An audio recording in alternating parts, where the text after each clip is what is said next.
السلام علیکم ورحمۃ اللہ وبرکاتہ۔ پیارے بچوں، کیا حال ہیں؟ خیریت سے ہیں؟ آپ کا وقت کیسے گزر رہا ہے؟ آپ کو اسباق میں کیسے محسوس ہو رہا ہے؟ آپ اسباق جو لے رہے ہیں اور اسباق جو پڑھ رہے ہیں، ویڈیوز جو آپ کو مل رہی ہیں، اس میں کیا آپ محسوس کر رہے ہیں؟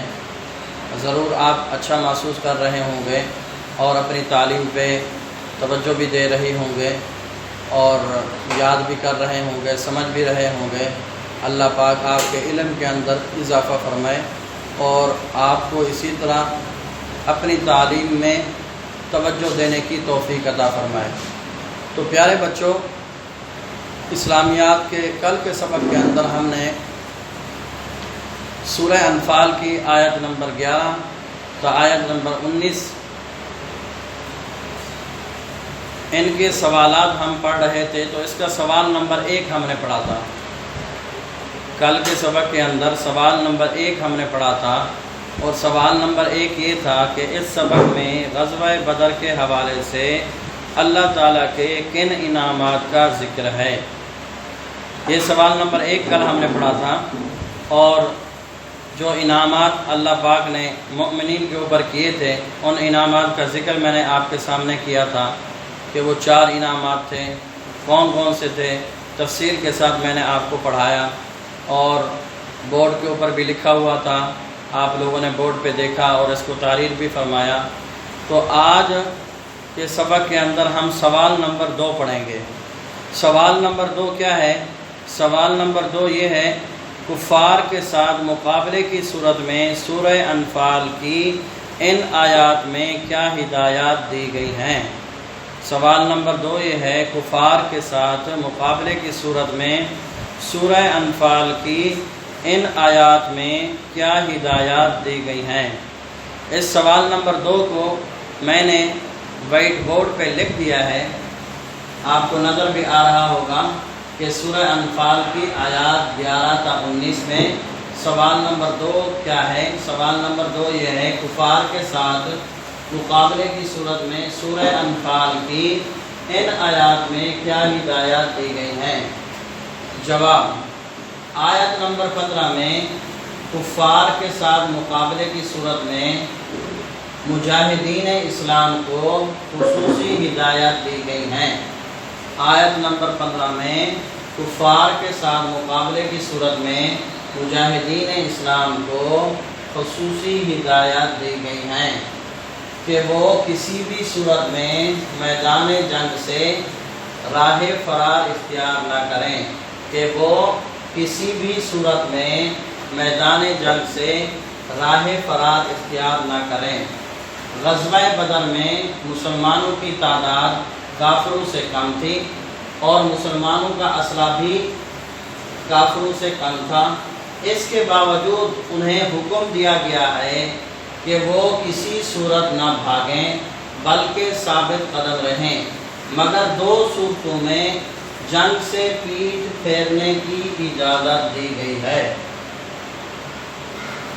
سوال نمبر 2 کے اندر جواب کیا ہے؟ آیت نمبر 15 میں کفار کے ساتھ مقابلے کی صورت میں مجاہدین اسلام کو خصوصی ہدایت دی گئی ہیں کہ وہ کسی بھی صورت میں میدان جنگ سے راہ فرار اختیار نہ کریں۔ غزوہ بدر میں مسلمانوں کی تعداد کافروں سے کم تھی اور مسلمانوں کا اسلحہ بھی کافروں سے کم تھا، اس کے باوجود انہیں حکم دیا گیا ہے کہ وہ کسی صورت نہ بھاگیں بلکہ ثابت قدم رہیں، مگر 2 صورتوں میں جنگ سے پیٹھ پھیرنے کی اجازت دی گئی ہے۔ وہ 2 صورتیں کون سی ہیں؟ نیچے آپ کو نظر آ رہی ہوں گی، لکھی ہوئی ہیں۔ پہلی صورت اس میں یہ ہے، پہلی صورت جنگی حکمت عملی۔ پہلی صورت کیا ہے بیٹا؟ پہلی صورت ہے جنگی حکمت عملی۔ جنگی حکمت عملی کے طور پر پیٹھ پھیر کر بھاگنے کی اجازت ہے، تاکہ دشمن اپنی صفوں سے اپنی جگہیں چھوڑ دے۔ اس افراتفری کا فائدہ اٹھا کر ان دشمنوں پر پلٹ کر حملہ کر دیا جائے تو یہ درست ہے۔ تو بھاگنے کی صورت میں پیٹ پھیر کر بھاگنے کی صورت میں اجازت دی گئی ہے، پیٹ پھیر کر بھاگنے کی صورت میں اجازت دی گئی ہے، لیکن اس کی دو صورتیں ہیں، دو صورتیں۔ پہلی صورت کیا ہے؟ جنگی حکمت عملی، کہ جنگی حکمت عملی کے طور پر پیٹ پھیر کر بھاگنے کی اجازت ہے تاکہ دشمن اپنی صفوں سے اپنی جگہیں چھوڑ دے، اپنی صفوں سے اپنی جگہیں چھوڑ دے، اپنی صفوں سے اپنی جگہیں چھوڑ دے، اس افراتفری کا فائدہ اٹھا کر ان دشمنوں پر پلٹ کر حملہ کر دیا جائے، تو یہ درست ہے۔ تو یہ صورت، پہلی صورت کیا ہے؟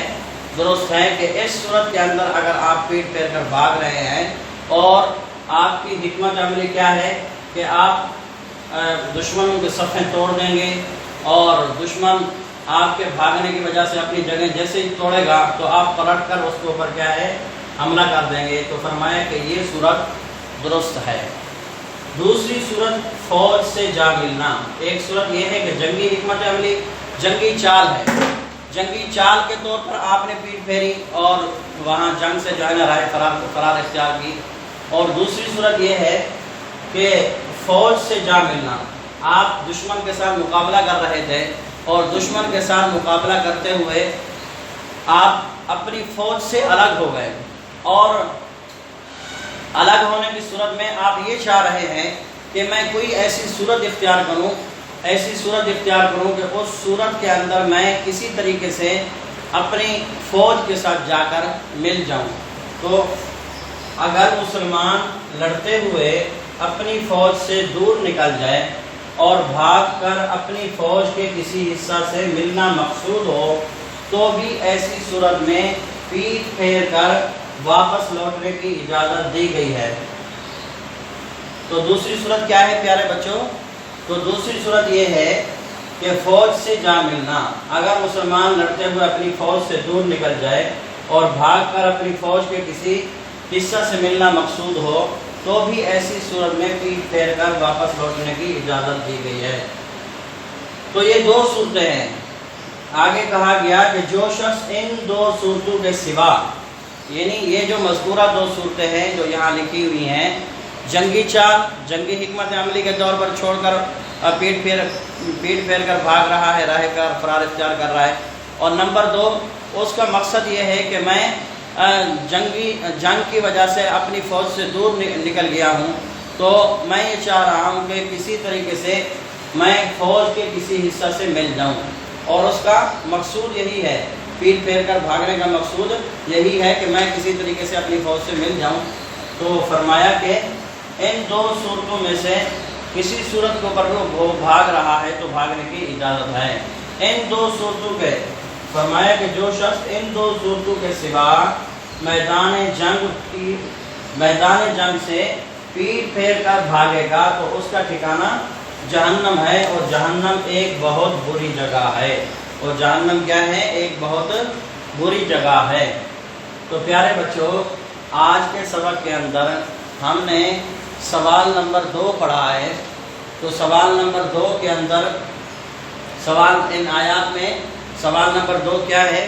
ان آیات مبارکہ کے اندر سوال نمبر 2 یہ ہے کہ کفار کے ساتھ مقابلے کی صورت میں سورہ انفال کی ان آیات میں کیا ہدایت دی گئی؟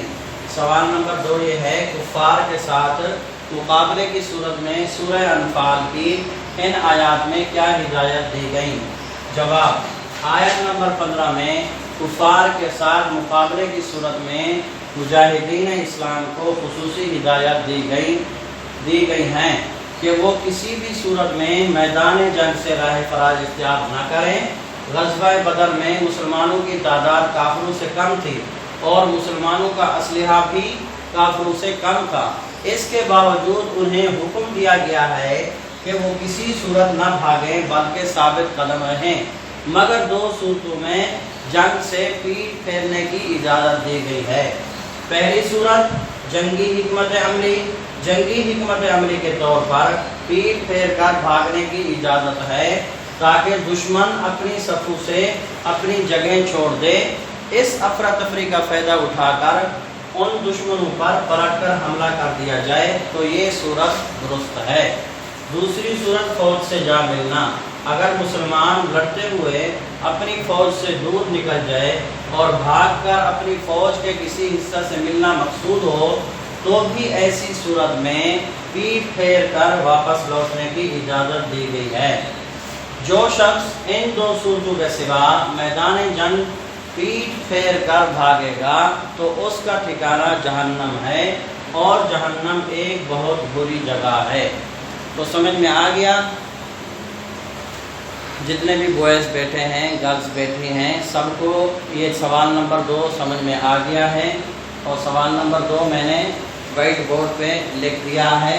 سوال نمبر 2 بھی لکھا ہوا ہے اور اس کا جواب بھی تفصیل کے ساتھ لکھا ہوا ہے، اور جنگ کی جتنی صورتیں ہیں، بھاگنے کی صورت میں جتنی صورتیں ہیں، جنگ سے راہ فرار اختیار کرنے کی صورت میں جتنی صورتیں ہیں، وہ 2 صورتیں بھی میں نے لکھ دی ہیں، آپ کو نظر بھی آ رہی ہوگی وائٹ بورڈ پر۔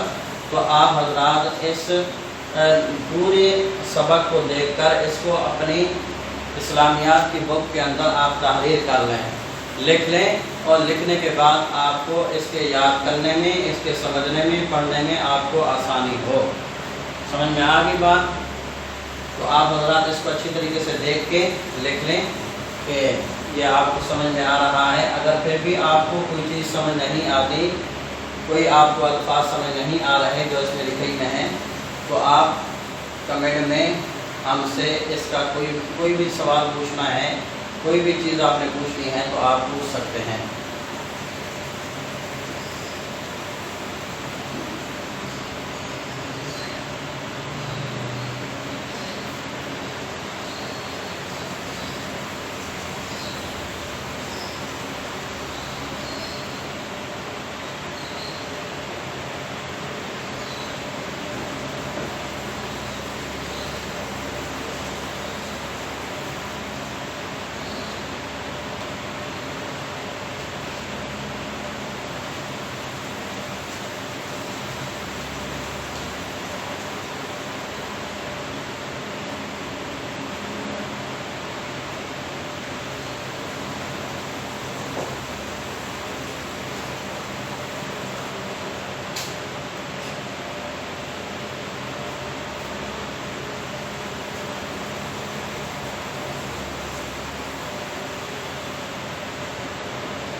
تو پیارے بچوں، آپ نے یہ سمجھ لیا پورا سبق اور اس کو لکھ بھی لیا ہوگا آپ نے۔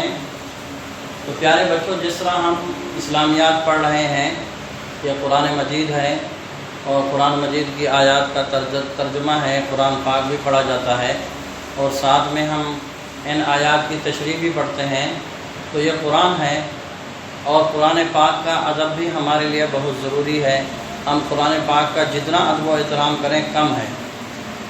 تو ہم اسلامیات کے پیریڈ کے اندر کوشش یہ کریں کہ باوضو ہو کر پڑھیں، ہم باوضو ہو کر بیٹھیں، جتنے بھی گرلز ہیں ہماری اور بوائز ہیں اس کا خصوصی طور پر اہتمام کریں۔ ماشاءاللہ آپ بڑے بچے ہیں، سمجھدار بچے ہیں اور آپ ہر چیز کو سمجھتے ہیں، تو قرآن پاک کا ہم جتنا ادب و احترام کریں گے اتنا ہمیں فائدہ ہوگا، اور قرآن پاک کی تعظیم کرنے سے اللہ پاک ہمارے اور راستے کھولے گا۔